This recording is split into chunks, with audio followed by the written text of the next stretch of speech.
അസ്സലാമലൈക്കും. വാലൈക്കുമുസ്സലാം. എന്തൊക്കെയാണ് വിശേഷങ്ങൾ? സുഖം തന്നെ. നിന്റെ വിശേഷങ്ങൾ എന്തൊക്കെ? എനിക്കും സുഖം. അല്ല, നീ പഠനത്തിൽ പിന്നോട്ടാണെന്ന് കേട്ടു. അതൊന്നുമില്ല, പഠനമൊക്കെ അത്ര മതി. അതൊന്നും പോരാ, പഠിച്ചിട്ട് വളരണം, ഇല്ലെങ്കിൽ സമൂഹത്തിൽ വിലയുണ്ടാവില്ല. സമൂഹത്തിൽ വിലയില്ലെങ്കിൽ എന്താ, നമ്മുടെ കയ്യിൽ വിലയുണ്ടല്ലോ. അതെന്താ? iPhone 30 Pro അതുപോലെ നമുക്ക്. എന്ത് മൊബൈലോ നിന്റെ കയ്യിലോ? മുട്ടയിൽ നിന്ന് വിരിഞ്ഞിട്ട് പോലുമില്ലല്ലോ. അതെന്താ, എന്റെ പ്രായത്തിലുള്ള എല്ലാവർക്കും മൊബൈലുണ്ട്. അത് കണ്ട് നീ കൊണ്ട് നടക്കണോ? മനുഷ്യനെ നശിപ്പിക്കാൻ അത് മതി. അതുകൊണ്ട് എങ്ങനെ നശിക്കാനാ? നിന്റെ മൊബൈലിലെ ഡാറ്റകളെ കുറിച്ചൊന്ന് നീ പറഞ്ഞേ.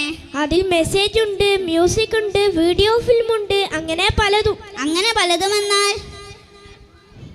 പറയില്ല, പറഞ്ഞാ പ്രശ്നമാണ്. അതാ പറഞ്ഞത്, രക്ഷിതാക്കൾക്ക് അറിയാത്ത കുറെ സംഭവങ്ങൾ അതുകൊണ്ട് നടക്കുന്നു.